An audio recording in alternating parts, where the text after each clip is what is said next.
Excuse me, Mrs. Adelson? How you doing? Just want to give you this. Listen. You're scared. No, don't be scared.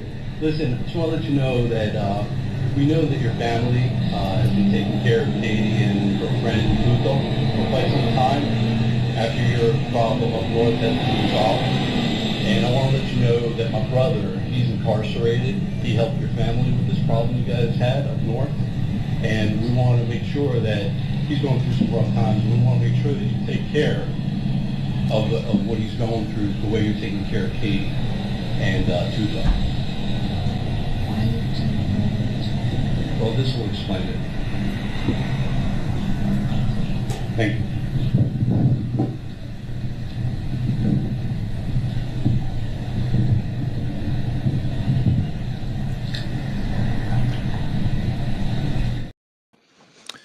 All right. Welcome back Inside the Law, everyone. I'm your host, Phil Holloway. This, of course, is the LawTube channel where we take you inside the real justice system, not the one you may think we have, but the real deal.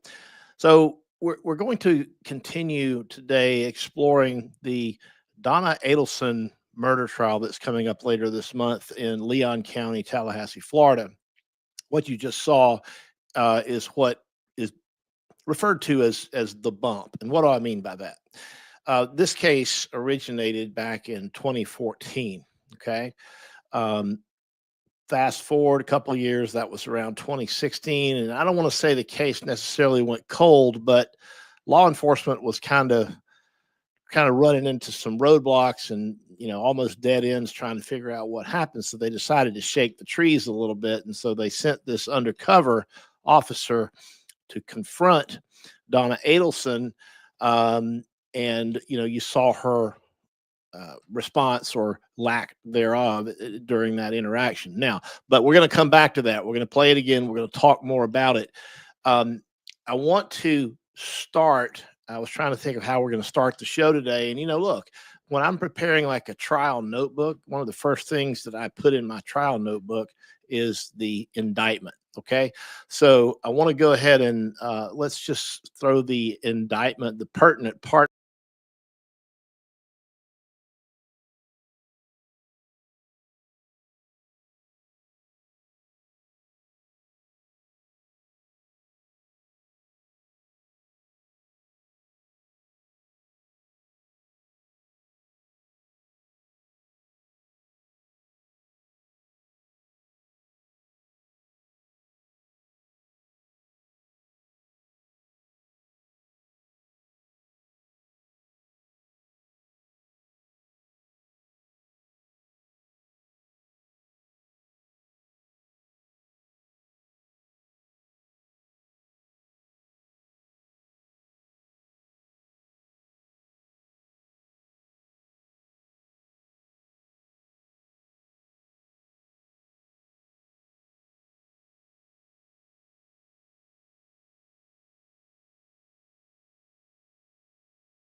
into the conspiracy.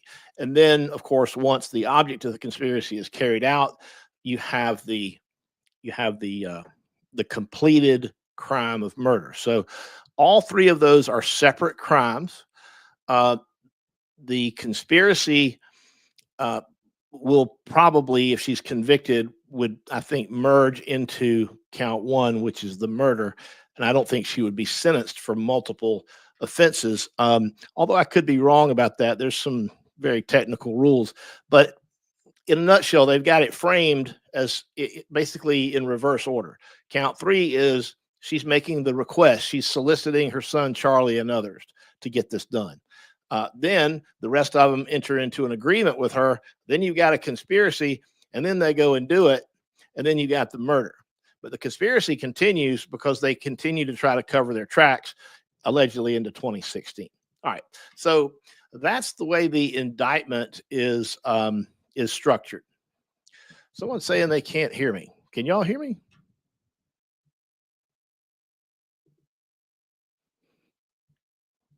Okay. All right. I don't know what happened. Did I go through that entire thing and say that, if I went through that entire thing and you guys couldn't hear me, I'm just going to have to do it over. All right, let's do that. Let me just do it over. My apologies. I don't know what the problem is. I hear myself. I didn't know what the issue was. But anyway, what I was talking about was the way the indictment is structured. You've got, let's just put it back up there. You got count one.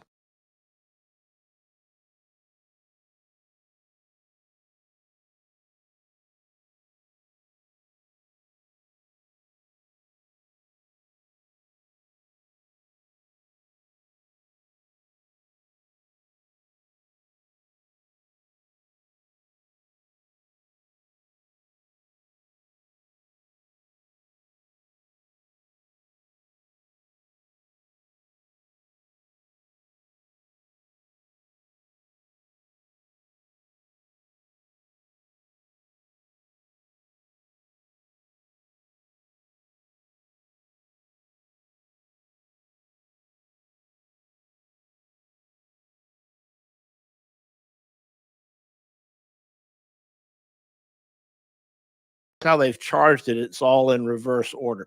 Okay. And I apologize for that. I had no idea you guys can't hear me. Can you hear me now?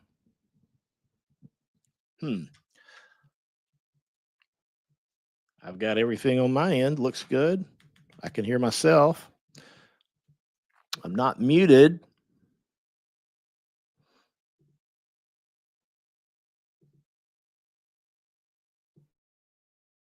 Oh, so everything looks good on my end. I don't understand what that problem was. I can always start over. But anyway, the point being is that we started with this indictment. And what I wanted to do is sort of start you guys and take you through to to where we are now, all the way up to trial. So we started this this show with this thing we called the bump. Okay. And so the bump is, let's just go back to the bump. The bump is where the law enforcement was a little bit at a standstill, so they wanted to shake the tree. So they sent this FBI agent to run into Donna, sort of just bump into her, so to speak, randomly or whatever, and passes her this note and says, "Look," and it happened to be a phone number. So let's take another look at that, and then we're going to break it down. And by the way, I know that those of you in the chat room here, a lot of you know a lot more about this than I do. Some of you have been studying this for years and years and years. And since I don't have a guest today, I'm very curious to hear what you've got to say. And if you've got thoughts, feel free to weigh in.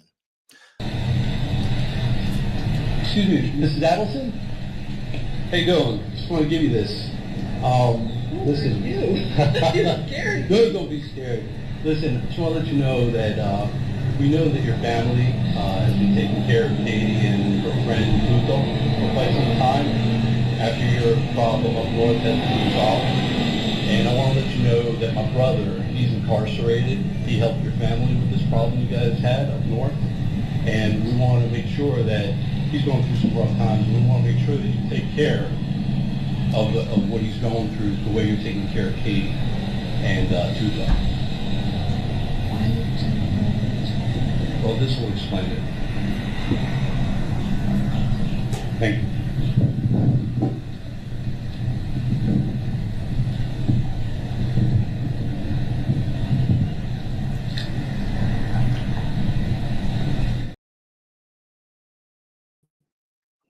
All right.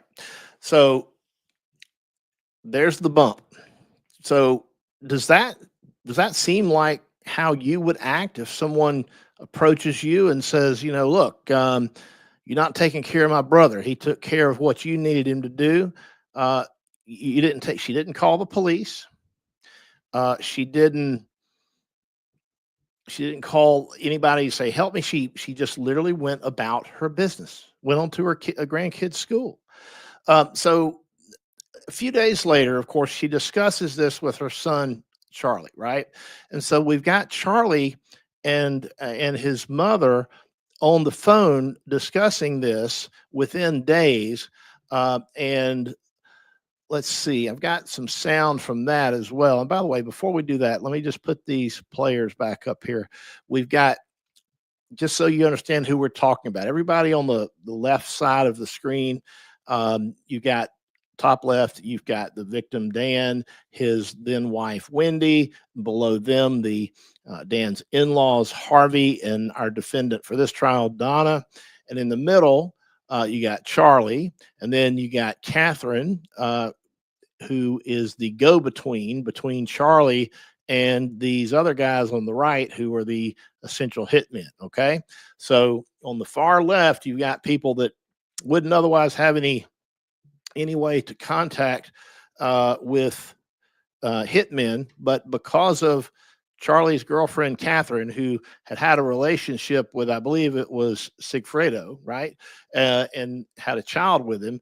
They were connected with the hitmen. All right. So that's the people that are going to be at play. So let's take a look now at this conversation.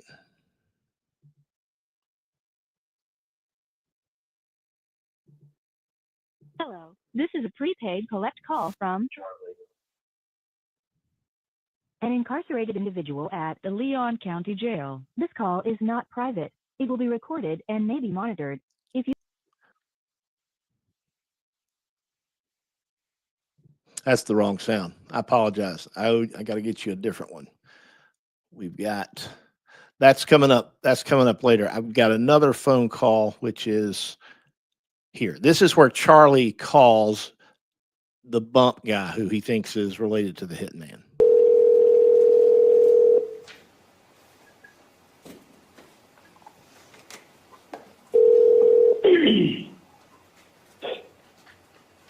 Hello? Hola, diga.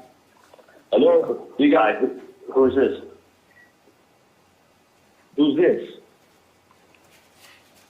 Someone's been calling my family. I'm trying to figure out who this is.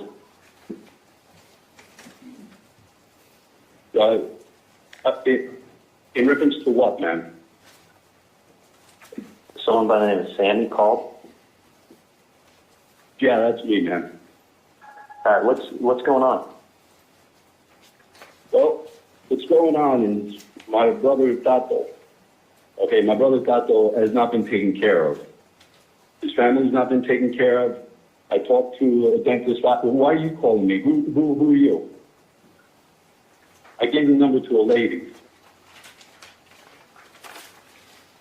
I don't know Tato. You don't know Tato? I'm sure you know Katie and Tuto. They've been taken care of since the family problem been taken care of up north. I don't know who you are. You don't? Well, this isn't going away, my friend. Because let me tell you something. I was at Broward with Tato, and he told me the whole story. He told me nobody was taking care of him. Nobody was taking care of his family.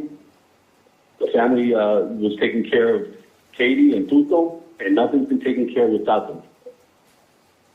So we know what's going on. And Tato needs to be taken care of. Do the right thing. The lady already has the paperwork. She knows what I'm talking about. know Katie, we know Tuto, we know we've been taken care of. All right, let me look at No more f***ing around, man. No more f***ing around. This ain't going away. You guys need to do the right thing for Tato. That's my brother, man. That's my brother, and he needs to be taken care of. His family needs to be taken care of, just like Katie and Tuto have been taken care of. I've never met these people, but let me call you back, okay? That's bullshit, man. You know exactly what I'm talking about. You know this lady. I don't know your relationship with this lady, but we know what the f*** is going on. This ain't going away. Take care of Tato just like you take care of Katie and Tuto, man. Let me call you back. Let me call you back, he says. All right. So look, if you're the cops and your case is getting a little bit stale, you arrange to have a undercover officer bump the case along, so to speak, approach Donna in the parking lot, hand her this phone number, explain to her in no uncertain terms what you're looking for. And then 7 or 8 days later, you know, her son Charlie calls, right? And it's this undercover cop that he's talking to. You know, he didn't say, I don't know what the hell you're talking about. He didn't say, I don't know, Katie, what is this all about? He basically just listened to the demands that were made by this person who he thought was the brother of one of the hitmen. And he's like, let me call you back. Let me call you back. Let me call you back. So if you're the cops, do you now have probable cause to arrest Charlie? In other words, was there a crime probably committed? Well, you know there was a crime committed. And did it probably involve Charlie? I think with that information right there, this is all wiretaps. With that information, yeah, I think you got enough that you can start building your case, but not just with Charlie, right? You've got it implicates his mother, Donna. So things really, really started going downhill for these folks right after the bump. And yep, so the bump did work pretty well. And as you guys are pointing out, the bump worked perfectly. The chain that followed did Charlie in and will convict his mother, Donna. See, great minds think alike. So bear in mind, we've got a lot of work left to do for law enforcement, though they're just getting started.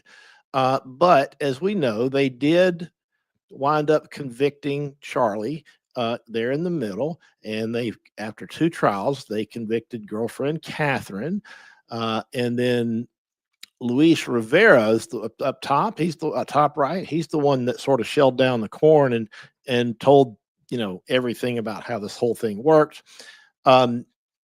And all those folks are in jail. Okay, so now we're going after Donna. But when Charlie goes to jail, Charlie talks on the phone with his mom like a lot. And there's more recorded phone calls from them than we can really get into, but one in particular that stands out. And before I get into that phone call, I just want to remind you of sort of how she was arrested. Take a look at what happened at the Miami airport. New video tonight is giving us our first look at Miami-Dade Police body camera video showing the arrest of Donna Adelson at Miami International Airport. She's the mother-in-law of murdered Florida State University law professor Dan Markel. Adelson and her husband were about to board a flight to Vietnam when she was taken into custody last November. As police explained what was happening, her husband removed her jewelry before police took her to jail. Take a listen to what unfolded as she was taken into custody in the jetway at MIA. I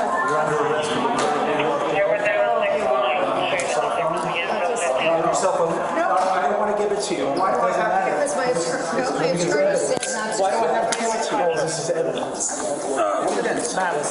She's under arrest. I have to go with it. I have to go. You don't have that choice. Let me help you out. No, I have to stay. Please don't do this. Don't stay. You need to grab the bags. Take the bags. Yeah. And you need to wait outside. Okay. since almost 80 years old. He can't Yeah, come I with can't. me? Please, can I go? No, I can't join you there. Oh, don't do this, please. Please. Oh, Someone's God. got to help him get home. This is terrible. You can't do this. This is insane. Another body camera video shows her arriving at the jail in West Miami-Dade. Adelson has pleaded not guilty to first-degree murder, conspiracy, and solicitation charges. There was more than an hour worth of body camera video released in this case. If you'd like to see it for yourself, you can find it on cbsmiami.com. All right. So that's Donna at the airport. She had a one-way ticket to Vietnam. There's no extradition treaty with Vietnam. So I noticed, by the way, that some of you were telling me when I put this overlay on the screen, you can't hear me. And I don't know why that is, but I posted that up there because I wanted to show you who we were talking about. And basically everybody on the right side are the ones that have been convicted and are in prison, and they're slowly working their way over to the left. And look at who is in the top left. Wendy. Wendy's in the top left. So is she is Wendy going to be next? Interestingly enough, there's a picture that I'll put up, and I mean, hopefully this doesn't mute my mic too, but we'll just check it out. Okay, I didn't talk during that, and I don't know if you guys can hear me now, but this certainly looks very interesting. This is a picture from last Friday's pre-trial hearing, and the defense team walks in with these. I think there was 2 giant boxes that said Wendy Adelson on them.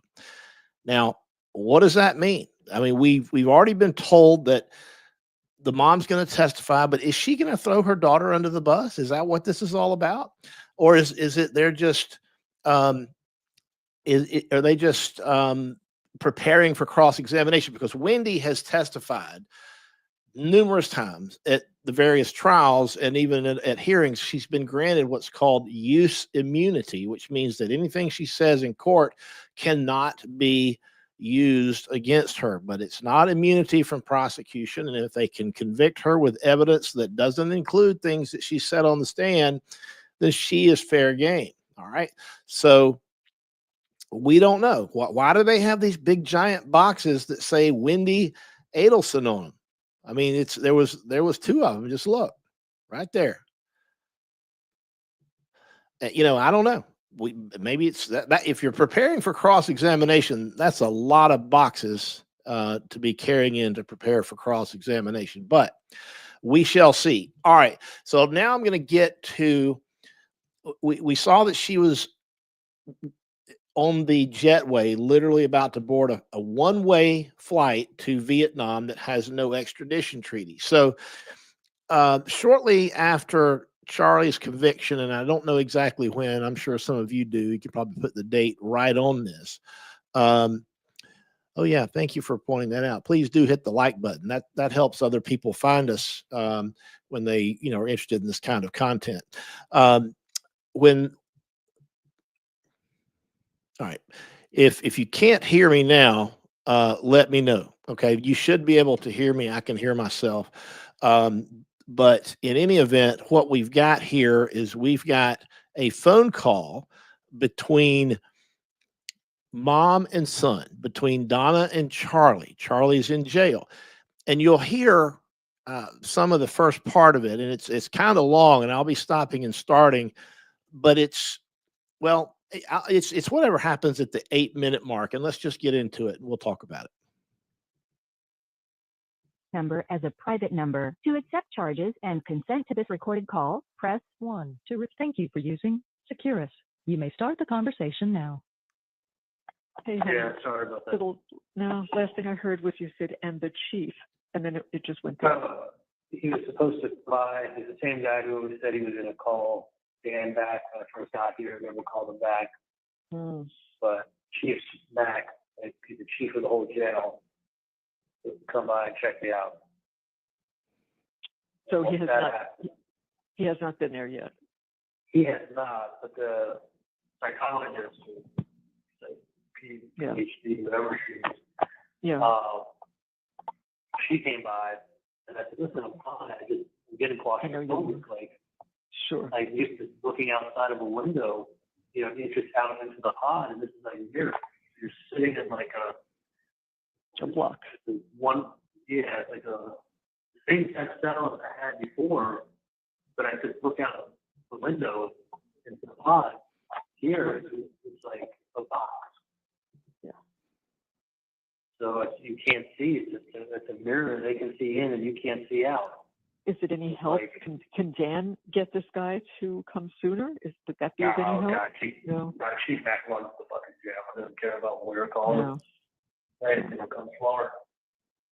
Yeah. Well, I'm sure the psychologist thought you were fine. So it's just a matter of waiting for that and waiting for the chief. Yeah, she has to run her report, and then slow, and then maybe tomorrow. Yeah. And by the way, I'm going to pause it just for a second. By the way, lawyers always tell their clients, look, everything that you say is recorded on the jail phones. So don't talk about the case, or don't say anything you don't want other people to hear you saying, right? And this is why. Now, a lot of this is just him whining about the conditions of jail and things like that. But just remember that they were warned not to talk about this stuff. Their lawyers would have had to have told them that. Said, look, they're listening. We know they're listening to the jail calls. Hell, when you pick up the phone at the jail and somebody's calling you from the jail, it warns you this is a recorded call. So there's no expectation of privacy in it. But they also had wiretaps on all these folks as well. All right, let's pick that back up. 33% left on my phone. Oh, 2:50 in the afternoon. And, it's okay. Once it hits the 15%, if you switch the little battery saver on, and then I can probably get that. But it's like, you just isolate. Like I'm used to being able to talk to people, move around. Of course. Chat at myself. It's like you're doing the complete opposite of what I would need to have done. Right. In this situation. I know. But all right. It sounds like if it's not today, they'll do it tomorrow. But hopefully today. But they're not in a rush, Josh. You're in a rush. They're not in a rush. It's like, it's bad enough all this happened. Now I'm like taken out of my normal surroundings. I know. Put into like a solitary. I mean, I get why they do it, but this is like, it's trust me, it's just a bed on like a plastic box. I rolled up my mattress from upstairs and brought it down here, and it's just my bed sitting in my box. Like a 3 feet by 6 foot box.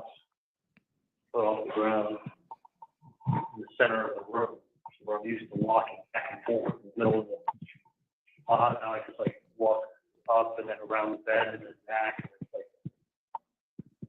And it's the same story with like they'll shut off the phones at 4 and not till 6:30 back on. Is that everywhere? Yeah. Hold on. Just checking in. Okay. There's Bree just checking in with me. Okay.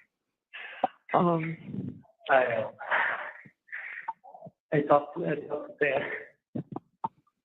Yeah. Then he's like, and he's working hard. He's still in Tallahassee. I thought he had left. He's staying here an extra day, I guess, to write up. Yeah. So whatever it is, if they open up an inquiry, they ask the judge. Okay, They good. investigate. He said, listen, it may be the kind of thing that 9 months from now, the juror writes something stupid on a blog, and they investigate and they find out and then they find out something, and they're able to open it, and then it could possibly lead to an appeal. I basically got the judge let a lot of stuff in to the case. And he did that because he didn't want them to appeal.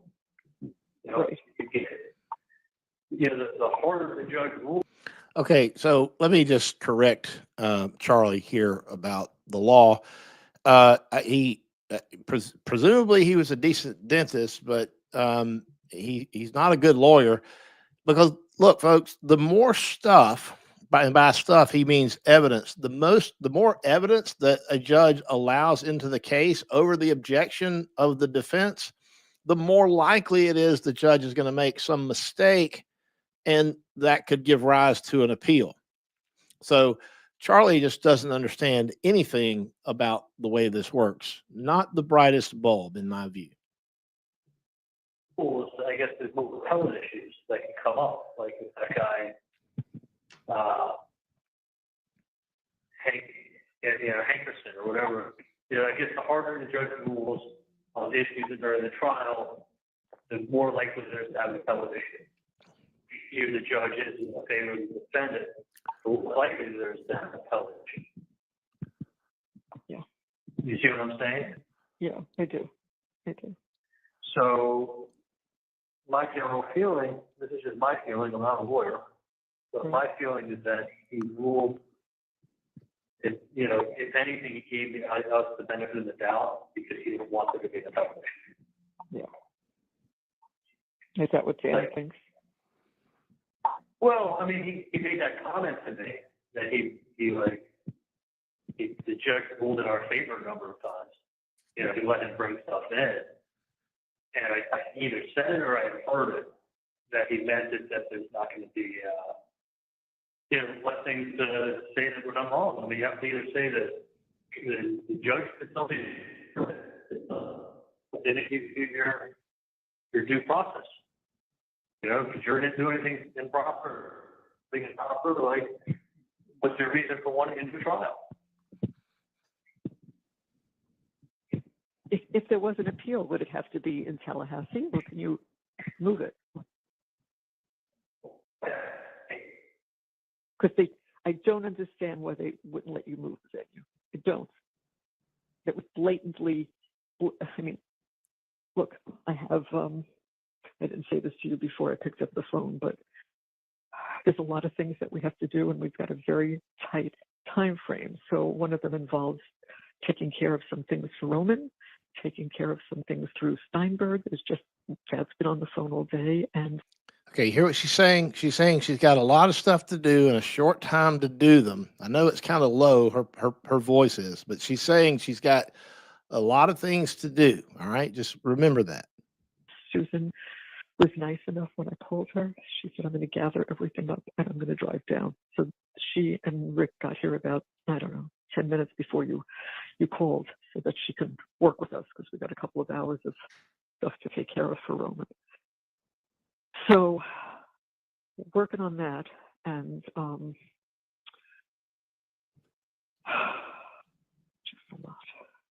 just a lot, but you're going to be okay. You're going to get out of that stupid room. Once you do, you'll start to feel a little bit better. I know that. And when I have something that I do need to tell you, I'll speak to Dan. Okay. Okay, she's saying when she's got something she needs to tell him, she's going to go through a third party. I guess she doesn't want to. I guess you don't want to talk about other things on the recorded line. Okay. So then I'll let you know what time to call him. Can you hear me, Charlie? Shit. You can't hear me again, right? Charlie, can you hear me? Can you hear me?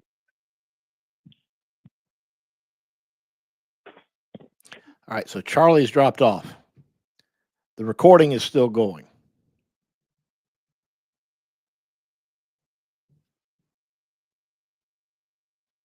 It's a little bit of dead space here. It's still going. She's got people in the background at her house. That they cut the line each time.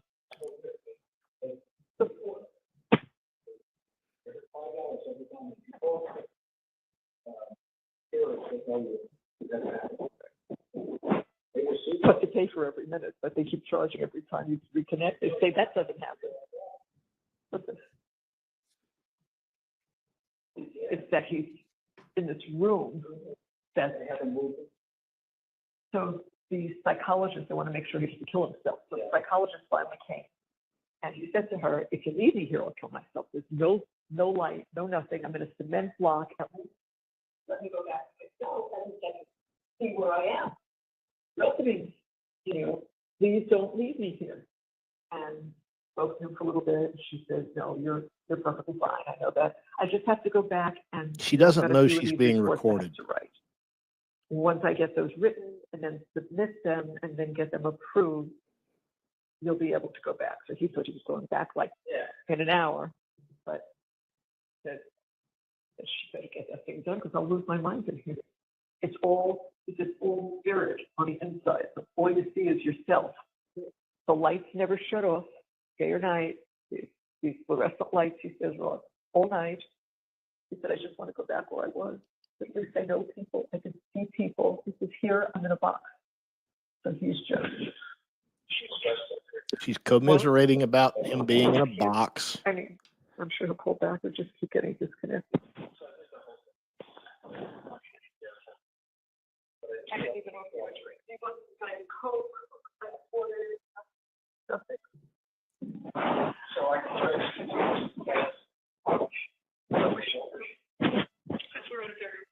think very tight. Because I don't want to.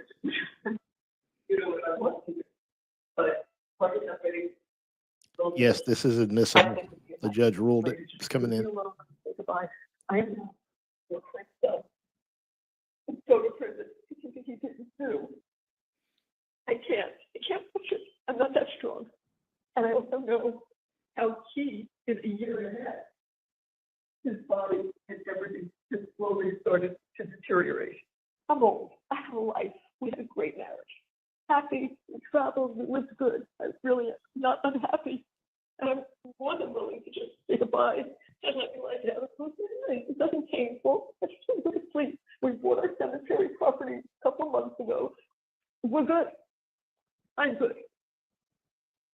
But when did you this weekend? Because I said something that made her feel like I had enough, and I'm not going to watch. If the trial doesn't go well, I know what I need to do.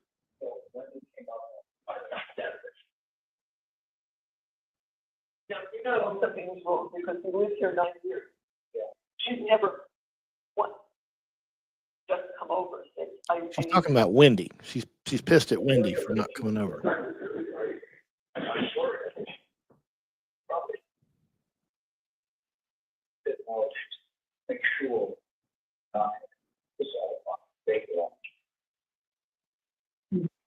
She sat down on the couch right there. I was sitting here, and she didn't say, look, Mom, this is a horrible time for all of us. Charlie's on trial for his life. We're all aggravated. But if this is what you're thinking, just sat there, and she said, listen, you're suicidal. I'm going to correct you. So I said, I'm not suicidal. I'm fine. Will we see the boys tomorrow night? Yeah, we saw them Sunday night. By the boys, she means her grandchildren. Do I want to go to sleep and not see my son? I do. Perfectly honest, I do. And we'll do it together. We'll do it together. Leave a note. They'll know when to come and get us. And we'll do it together. All right. You know how this is YouTube, and I can't say the word, but you know what they're talking about, right? She's talking about a pact with her husband. Got to make a decision at some point. So after speaking to Dan this morning and knowing what they're thinking up there, I don't know if we'll make it out in time. I really don't. But Dan said, you might, or you make might it out on time. Get to the airport, and they'll stop us. And that could happen. It could happen. I don't know, but it's worth a try. She's talking about getting out at the airport now. I've tried and tried and tried. I don't know what I'm doing. I've lost it, but I don't know what I'm doing. And we have to look at stuff for Roman so that argue with that. What do you think? How is it more to be done? with stipulations as to who's in charge and.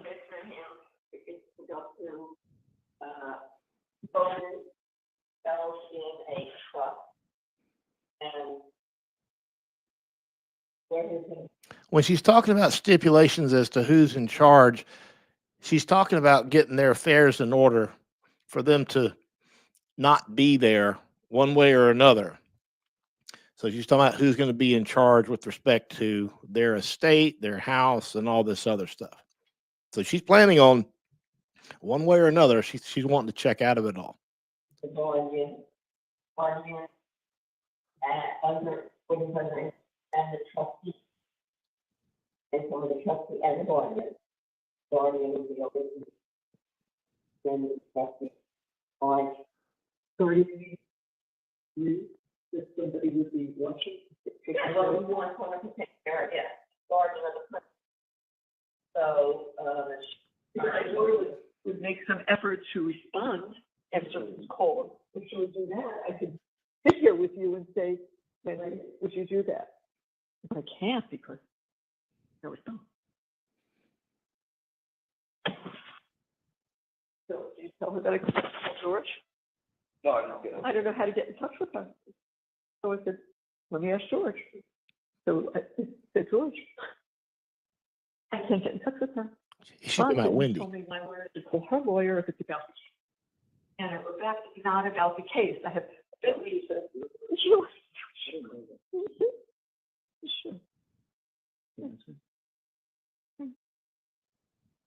When I said, I just got off with Charlie, he's worried about you. He wants to know what, oh, because I said, yeah, we know you never ask anything about your brother, and she doesn't, and she told me it's because her lawyer said she shouldn't ask.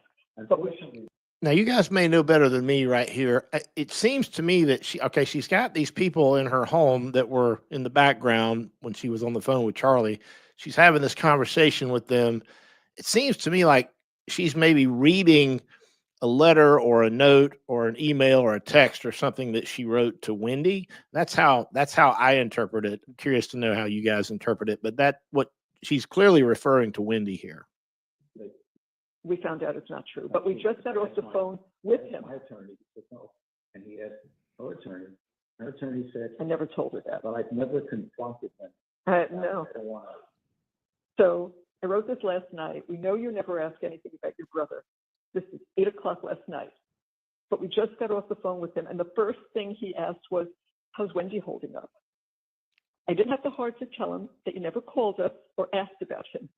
I just said, we weren't up to phone calls right now. Everyone looks to protect you. I bet you've got a lot to think about. Protect her from what? But then she didn't answer. But then I got another call from Charlie at night, and I said, just got off the phone with Charlie. He's worried about you. He wants to know why we didn't speak. I told him a lie. I said, we're only speaking with you and Dan right now. I couldn't bear to tell him the truth. Your sister never even called us, is the truth. So she says this morning, I thought she'd be racing over here last night. Yeah. Dear Mom, I know you are upset by the verdict, but the anger directed at me is not justified. I don't know how much anger we don't. I'm not responsible in any way for Charlie's situation. I am not guilty because I did not do anything wrong, and I was not involved in any way with Danny's death. Here she was. When I was interviewed by the police and testified in court, I told the truth as I was required to do. I cannot control how the prosecutor used my statement at Charlie's trial. Again, I didn't say that. Also, as you know, my lawyer has advised me not to talk to my family or anyone else about this case. No, about the case, which is true. We've never done it. I followed his advice despite your disagreements with this guidance. Please do not text me about this case anymore. Not about the case, is it? Not what I said. About her brother, and that he wants, how are you, Wendy? How's my sister holding up? Yeah. If you have anything further to say about the case, please go through our lawyers. Right now, I have to be singularly focused on taking care of the boys during this difficult time. So I wrote back, okay, we have no desire to speak with you about the case. I guess Dad and I are just shocked that you didn't think of coming to see us or even calling us. Well, raise your hand if you think Wendy's lawyer wrote that note or message back to her mom. We are your parents. We are and have always been there for you and the boys. None of what we wrote matters about the case. That's over. I just want you to know how many times Charlie is asking about you. Not only do you not ask about us, but not one question about Charlie, right? We will need to give you some information shortly, and we need some business assistance. We will need to give you some information shortly. What and some business decisions. What could that be? Maybe, I don't know, where things are at the house, where we've hidden the cash, where we've got bank accounts, how you access our bank accounts, the power of attorney so you can sell the house after we get to Vietnam. Who knows? She clearly wants Wendy to take care of some things once she's out of the picture, one way or the other. Please let us know if you can be of any help. I have a space here. I want to give her pose. We're going to be gone. I want her to have all this information. I have the cemetery property. I want her to see all that. I want her to have all these papers and the wills. I want her to see Oh yeah, all the this. wills. So please let us know if you can be of any help. The other thing is the visa, which she would know about. No, I said we need some business assistance. Please let us know. If not, we'll try to find someone who can help us. This needs an immediate reply so I can start asking other people to help. And then she always gets nervous if we want to talk to her. So I wrote, don't get nervous. Again, nothing, in capital letters, nothing about the case. Just would like to show you some business stuff and personal things. If you can't do it, we must find someone who can. I hope you understand that it has nothing to do with the case. There is no more case. And then I wrote, by the way, you said you have to focus on the boys. Have you told them? So when I got George before, I said to him, because I was over there last night, I said, well, I asked Wendy, but I haven't gotten any word from her. So did she tell the boys? And he said, she did. Now I know Ben was very close. He was writing to Charlie all the time. So I said, how are they? Ben was very quiet. He didn't really talk much. He said, Lincoln kind of faced it and said, so he's never coming home. And he's never coming back. And so he said it took him 10 minutes and he was into basketball. I said, fine, he's a child. That's okay. I don't want to see them miserable and upset. That's not my goal. I just want to know how are they. So that's what I said earlier to George, because it was technical stuff that I couldn't do on the computer. I think just because we were out of it. So he's a computer tech person. So I said, can you help me with some computer stuff that I can't get done? And he was on some business calls, so that he texted me just before I can be there, maybe 5:30. Would that be good? I said yes, but if I can get stuff done, then it's no. I told Rick we have the space in the passport. We have the photos. We have to get them downloaded. And the other thing I don't understand that my daughter could help me with, but we've been looking it up over and over because things change if there is extradition from Vietnam. Because we've looked at all the places. I mean, I could go to Korea and China, but if there's extradition from Vietnam, she could go to Korea, she could go to China. This whole thing, I know it's hard to hear her. It's a little bit low. But, and by the way, I've got what I'm playing you now is I've put this entire conversation, the video that we're playing here together right now is also loaded as a separate video on this channel. So go back and, listen to it as many times as you'd like, see what else you can get out of it. But she's talking about looking for places that don't have an extradition treaty. And she specifically mentions Vietnam. I thought that was fascinating. I think that her defense is going to be, she's going to say, well, I knew they were probably going to arrest me. So I wanted to go to a country that didn't have an extradition treaty so that once the warrant drops, I can negotiate my surrender back to the U.S. authorities and I don't have to wait 6 or 8 months or a year in, some prison overseas in maybe a third world country. I'm not buying it, but that's the only explanation. And then she has claimed that, and that's the only way she can try to spin it. But let's see what else she's got to say. No extradition, but we're looking for places where there's no extradition. We're looking for places where there's no extradition. Oh, really? Good. Maybe she knows about. Maybe she can look up the extradition issue before we waste our time. Is she going to tell on you that my parents are Indians in the country? My lawyer told us to do that. Okay, but if you mention it to Wendy, is Wendy going to tell? If you mention it to Wendy, is Wendy going to tell somebody? To tell you something as an attorney who doesn't talk and has nothing to do with the case. It just has to do with Mom and I. By the way, I don't know if anybody else thought about this, and it just occurred to me.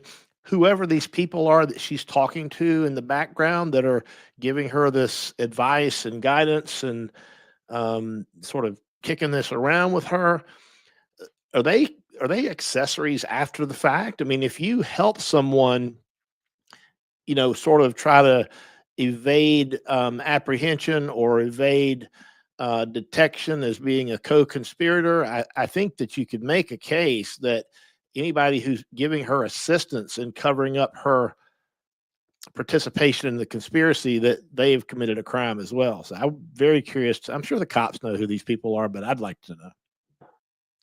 And some decisions that we have to make. Yeah, I know you want to bring her up and show her where everything is. Because it's a plane crash, no one's going to know where anything is or who belongs to what. So I would like her to come up here so she could see it. I don't think that's asking too much. She can live 3 hours away. Every time she says, can you do this? Can you come here? Can you do this? Everything. How many times do we have plans that I really can't and have to cancel? Wendy needs us for this. Wendy needs us to babysit. So we've been really good nannies, and I guess our job is up. Because now the boys are older, they can go out with friends, they can do things on their own. So she doesn't need grandma and grandpa. Okay, pretty hurtful. I have one son that I don't speak with. I have one son who's close to being dead. And my daughter, whom I love, is doing this. I don't get it. I don't get it. I said to Harvey, I swear to God, our family was cursed. Absolutely cursed. And I don't know how to take care of it anymore. So.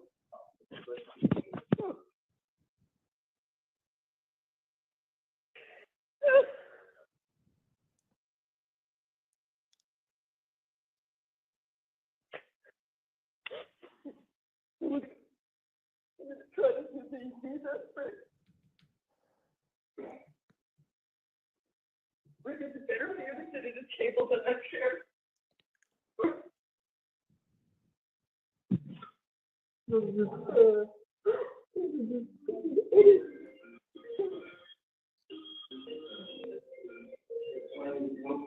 I know.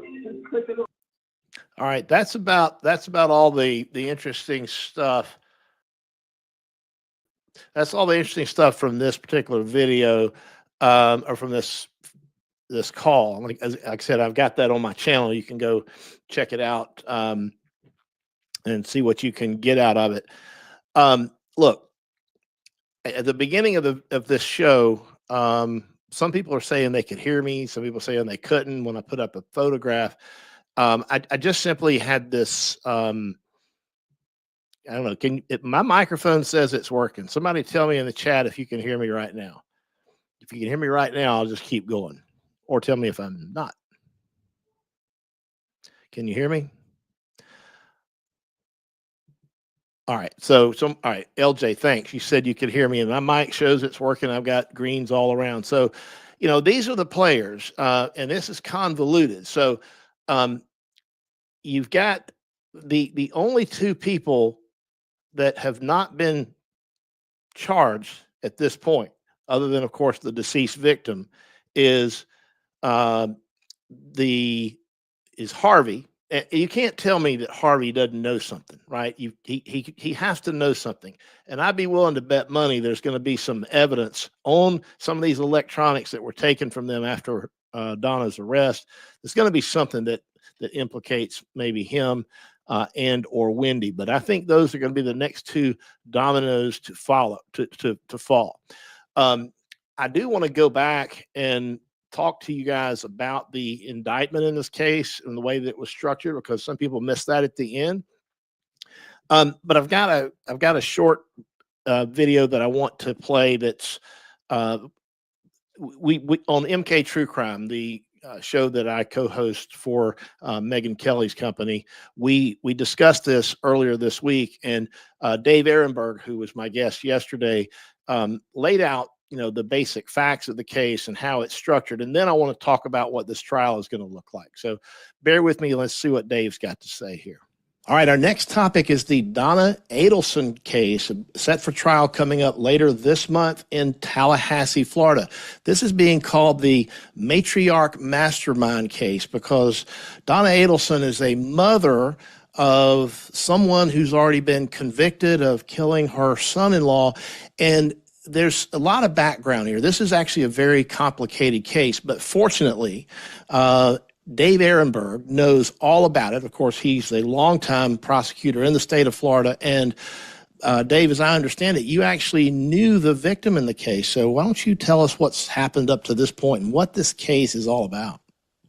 Yeah, thanks, Phil. This one is personal to me because I was friends with Danny Markel. He was an FSU law professor, and I knew him when I was a state senator in Tallahassee. He was a great guy, and he had a marriage to Wendy, and the marriage dissolved, and there was a fight over the 2 kids.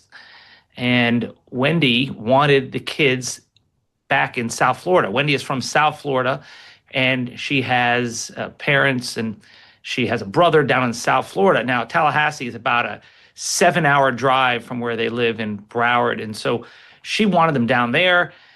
Danny Markel was doing very well as an FSU law professor, wanted the kids to stay in Tallahassee. And the mother-in-law here, Donna Adelson, was getting very upset. And she told Wendy that you need to do whatever it takes, essentially, to get those kids back down here. Like, for example, you should threaten to have the kids convert to Catholicism, Christianity, because the kids are Jewish and Danny was a religious a Jew. And so she was saying you should do whatever it takes. In fact, dress them up in Nazi clothes and say that's what's going to happen unless they go and move to South Florida. And then they offered to bribe Danny Markel, pay him $1 million to have the kids move to South Florida. Danny said no to all this stuff. And then he found out that the mother-in-law, Donna, was bad-mouthing him, trashing him in front of the kids, in front of his kids. And so Danny moved the court to have supervised visitation so that Donna Adelson, the mother-in-law, could not have unsupervised visitation with the kids. And after that, they decided, the Adelsons, to put a plan into action. And that would be to get hitmen to kill Danny Markel. And how do we know that? Because 2 hitmen went up to Danny's door in Tallahassee and killed him, shot him to death. And one of the hitmen flipped. And the 2 hitmen were convicted. One was sentenced to life in prison. The other one got 7 years in addition to his sentence because he was the one who flipped. Can I ask you a real quick question, not to cut you off? Sure. These hitmen, right? Weren't they gang affiliated? And wasn't one of these hitmen the baby daddy of, I guess it's Charlie, which is Donna's son, the dentist, I guess, periodontist in Miami? That was his girlfriend at the time, but these hitmen were connected to her, and weren't they connected to some kind of a gang? Well, the Adelsons didn't know hitmen, and it took police a while to figure out the connection between these hitmen. One of them was involved with the Latin Kings gang, a very violent gang, and the Adelsons. The Adelsons had this thriving dental practice in South Florida. They were making bank. And then they found a connection. Charlie Adelson, Wendy's brother, Danny's brother-in-law, he was a smooth operator in South Florida. He drove a Lamborghini with a license plate that said Maestro. He was making money, dating shot girls, traveling to Thailand to do God knows what over there. And he was the kind of guy involved with steroids and other drugs, living the high life. And he had this girlfriend, Katie McBanawa, who's a shot girl at a club, and she had a baby daddy who was the hitman. And that's the connection. So then Katie was charged, who was the conduit, the shot girl. And she had to go through 2 trials. The first trial was 11-1, hung jury, 1 juror holdout. They tried her again, convicted. She's now in jail, life in prison. Then they went after Charlie step by step. That's the brother-in-law. And they got him convicted, life in prison. Now they're going after the mother-in-law, Donna. Her day of reckoning is upon us. And everyone is asking, what about Wendy? Well, they have not charged Wendy yet, but I think that is probably going to come if and when Donna is convicted. All right. There you have it. By the way, Dave was my guest yesterday for the live stream. If you missed it, go check it out on the channel. Dave was the DA, the elected state's attorney in Palm Beach County, and was in the state Senate, friends with the victim when all this happened. But anyway, so that's the background in a nutshell. And now we're on the verge of trial, and we've got, this is either the last defendant or maybe the next to the last, or maybe the next to the next to the last, depending on whether Harvey and Wendy are going to be ever charged. But guess who's going to come and testify? Well, let me back up. The first thing that's going to happen, okay, we've got the indictment in the case. And I'm going to take a risk at putting the indictment back up here.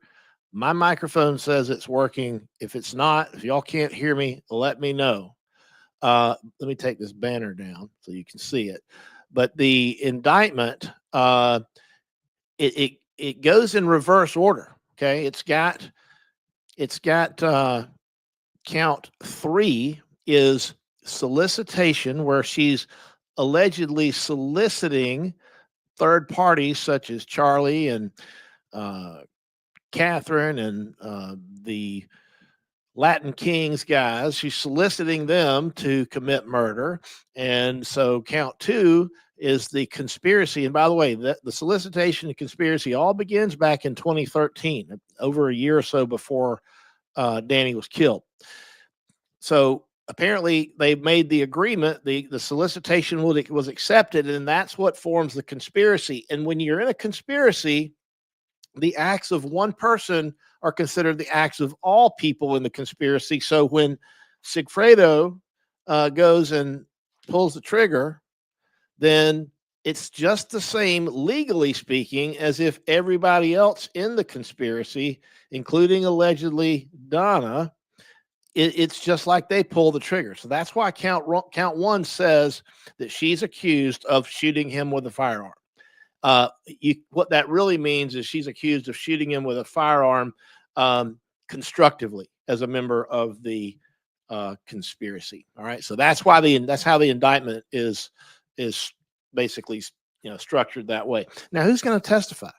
All right, so here's what we think are going to be the witnesses. You're going to have a jury selection, can take all of a week, and then we're going to get into the evidence. But for the first time, apparently all 3 of the children, Adelson children, could be testifying.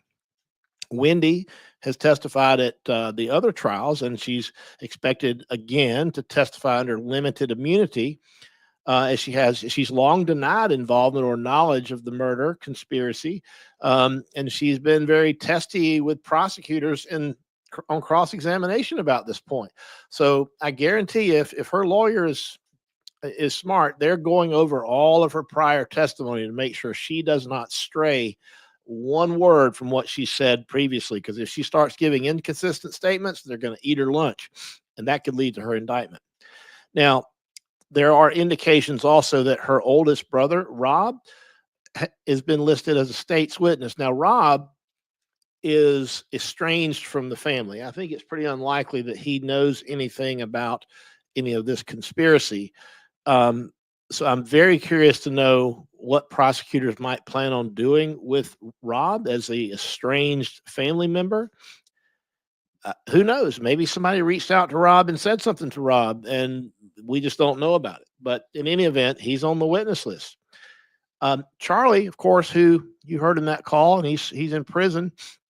He testified in his own defense last year that he was being extorted by the 2 killers and through his then girlfriend, Catherine. And that because of the bump that we saw earlier, the mother was sort of secondarily being blackmailed. And it looks to me like Donna is going to use this blackmail or double blackmail preposterous defense that didn't work for Charlie, and it's not going to work for her. But I think that's the way it's going. So I think Charlie's going to testify probably as a defense witness. And Donna has said that she is going to testify. So unless she changes her mind, that should be pretty interesting. Charlie, by the way, has been transported to this is as of last week. He was transported and booked into the Leon County Detention Center from a South Dakota prison where he has been. And I found that fascinating that he was convicted in a state trial and he's serving time in South Dakota, in a South Dakota prison. Anyway, stranger things have happened. But in any event, he's been booked into the Leon County Jail in anticipation of his testimony. So hold on a second. I got a comment here. T. Cancella says, Rob and his wife were on a podcast in 2017. I'd be curious to know if you want to follow that up with another comment. What did they say? Was there anything in that podcast that gives us some indication of what they might, or what Rob might want to say in this trial? Thank you very much for that. Other key witnesses, we're going to have the FBI agent Pat Stanford, who arrested Donna at the airport. Oscar Jimenez, the retired FBI agent who posed as a Latin King's gang buddy of Rivera when he confronted Donna Adelson outside the condo. So that would be the bump. All right. So we've got, and the witness list is long, and it's not uncommon in trials to see witness lists that are really, really long. And then, the prosecutor may call half or 25% of the names on the list, and the defense does the same thing. It's kind of strategic. It gives the other side a lot more to prepare for. But they may actually be on the list also, because you never know how a trial is going to go, and you might need some of these people to fill in some gaps if certain things don't go quite your way. Yeah. So LJ correctly points out that states use reciprocity agreements for certain prisoners, and it is done routinely, but it's not like a large percentage of any given state's prisoners go elsewhere. It may have to do with the special needs of the prisoners, or if there's somebody that's locally famous, like this guy would be in the state of Florida, move him up to South Dakota where the inmates don't know so much about him. So it could be that. But then we're going to have the jury deliberations, and then of course a verdict. Now there was some talk. I pointed out yesterday, it's worth pointing out again today.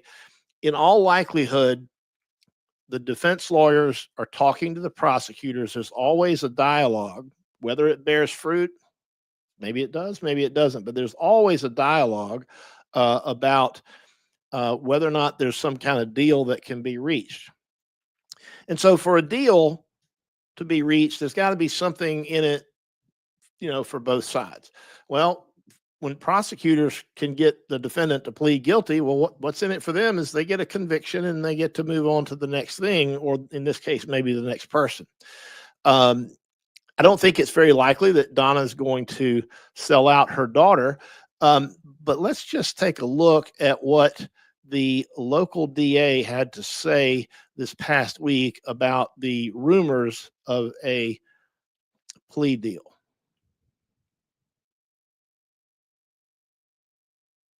In recent days, there's been rumors of a potential plea deal. You know how we had the Koberger case, and at the very last minute, there was a plea deal? Well, a lot of times that happens on the eve of trial, so to speak. That brings people to the negotiating table. And so there was some talk that the DA might offer Donna a deal that would get her out of jail on the condition that she testify against Wendy. And I think our colleagues, Mark Eiglosh, Jonna Spilbor, and Mark Garagos mentioned this as a possibility on the show 2 days ago on Wednesday. But since then, we've had a development regarding that rumor, and we've got a SOT. Let's play SOT 5B, which is the state attorney, Jack Campbell, and what he has to say about this.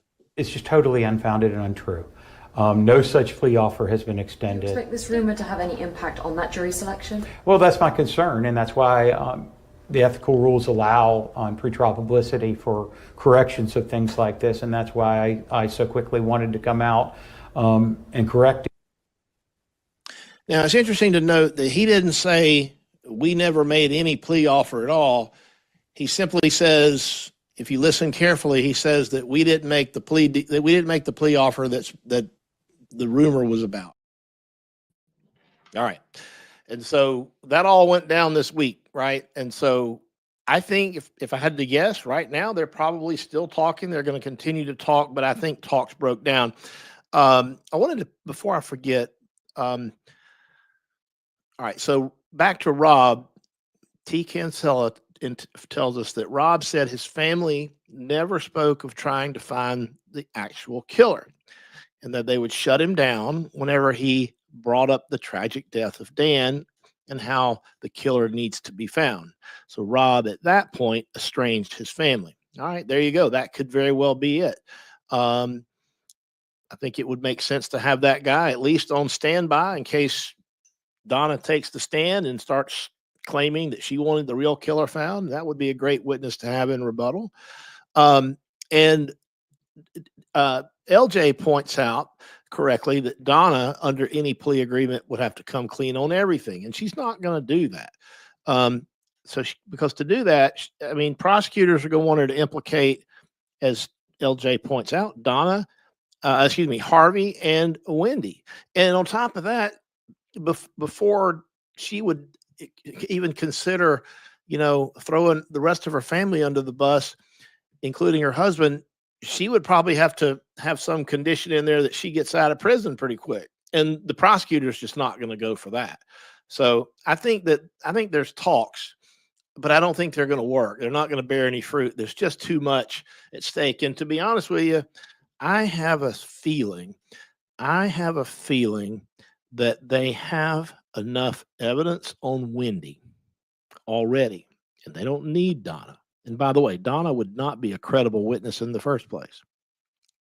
But I bet that Donna has information stored on her cell phones and her electronic devices. I think she's made statements. She's not exactly been tight at the lips over this, right? Loose lips are going to sink her ship, and it may sink Wendy's as well. I think that the prosecutors are tactically waiting on Wendy to testify at this trial under her grant of immunity, and I think she's next. If one person doesn't get completely caught up in this net, it may be Harvey. But I suspect that Harvey knows a lot, whether he knew it beforehand, whether he participated in it. I don't know. But I do think that Wendy's next. When we were talking with Dave Ehrenberg yesterday, he pointed out that when police responded to the murder scene, even though she was estranged from her husband, they hated each other, she had no reason to go over there, she was seen coming to or driving nearby to the crime scene, and law enforcement stopped her, and because they're turning everybody around, and including her. Like, why would she be in the area? She claimed she was going to a liquor store, even though there was liquor stores much closer than that. So it was very suspicious that she, was she returning to the scene of the crime? I don't know. Looks like that may very well be. I know that there's been a lot of questions and comments in this chat, and I've just not been able to get to them. And a lot of them I would have to scroll way up, but I have been watching these chat questions and these chat comments, and you guys are very, very engaged and very, very informed. And by the way, I do go back after these live streams when the videos go up, and they're on YouTube on replay. Ask me a question in the comments. I like to check out the comments. Sometimes when I have time, I can be pretty responsive sometimes. And also follow me on X at Phil Holloway ESQ. It's mostly the only social media that I use, and I talk about this case there. We continue the conversation in all these ways, but and I also save the lives chat, right? And so that I can go back and check it out after. And so I really appreciate the wonderful comments. I just, I remember when this happened in 2014, and so many things happened between 2014 and August of 2025. Think about what's going on in the world. We've had 3 crazy presidential elections. We've had a pandemic. We've had all manner of other things that collectively distracted us from the things that we might normally be interested in, which is keeping track of trials. I'm a trial junkie myself, which is, if in case you can't tell.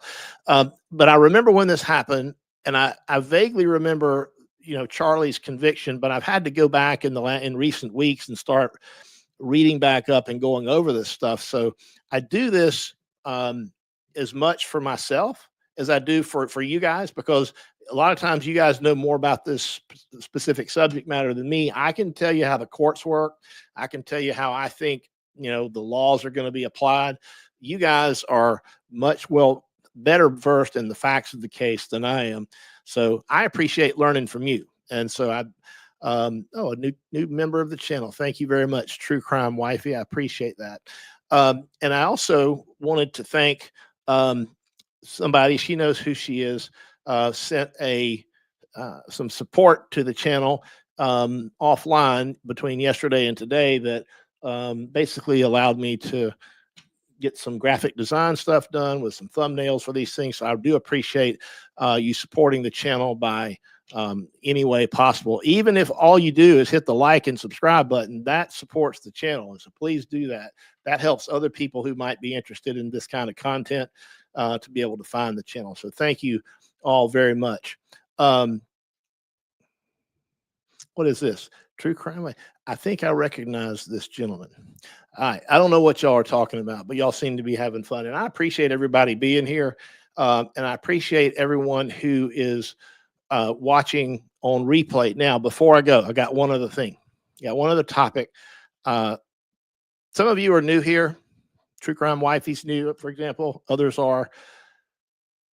When this channel was born, there was the big thing that was going on legally in the world was the Fulton County indictment of Donald Trump and so many others in the racketeering case by Fulton County DA Fonnie Willis. And so we covered that a lot. I'm here in Atlanta. I personally know a lot of the players in the case, at least on the legal side. I don't necessarily know the defendants, although I do know 1 or 2 of them because they indicted a lot of lawyers. And so I practice in these courts. And so I started doing a lot of streaming, and I've covered the twists and turns in that case. Ashley Merchant, for example, also one of my colleagues on MK True Crime, one of the contributors with us, is one of my best lawyer friends.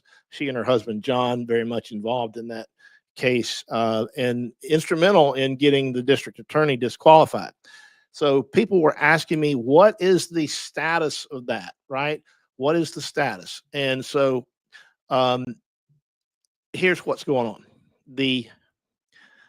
All right, let's see if I can do this just by memory, right? So we had motions filed by Ashley Merchant and others to disqualify the district attorney for various misconduct. The trial judge didn't go quite as far as Ashley wanted and said, look, the DA doesn't have to completely disqualify, but what she does have to do, either she has to disqualify or she's got to kick her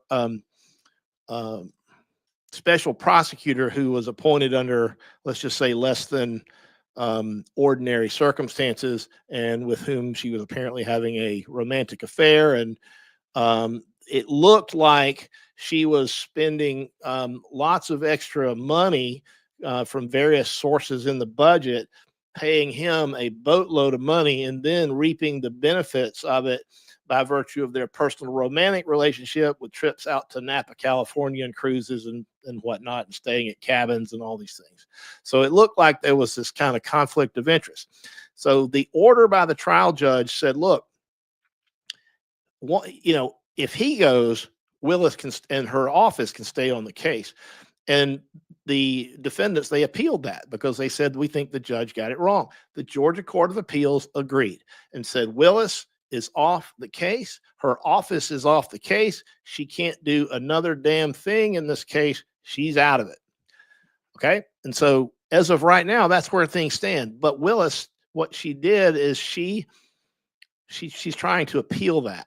Now, from the Court of Appeals up to the Supreme Court, that's what we call a discretionary appeal. The Supreme Court of Georgia does not have to actually accept the case. It's called a petition for a writ of certiorari. So she has filed that petition asking the Supreme Court to take the case on a elective basis, right? And the Supreme Court normally rules on those things within a month or two. I think she filed this damn thing back in November of last year. And so they're still sitting on the petition. So if let's just say they agree to hear her appeal. They say, all right, Willis, we'll hear your appeal, file your briefs. Then we'll schedule it for oral argument. If they agree to hear her appeal, that doesn't mean she's going to win. She still could lose.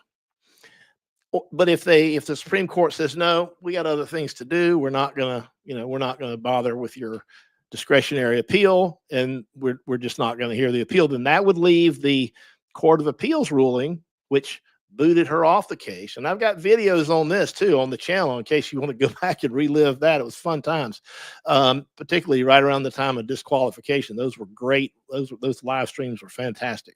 A lot of fun. But if the Supreme Court says they're not going to hear it, right, then it's over. And Willis is completely off the case. I personally predict that at some point, the Supreme Court's just going to quietly say, we deny her petition. We're not going to grant the appeal, and that's it. It's over. The more time that goes by, the less prosecutable the case is. All right. And if they wait any longer, it's just going to be, there's just no realistic way Willis could even get it together to try to even prosecute it. So I think it's over. I think as a practical matter, it's over, although it's not technically over. We are waiting on the Supreme Court. And I asked Ashley Merchant the other day, I said, don't they have to answer? And she basically is like, no, not really. They're the Supreme Court. They can do what they want.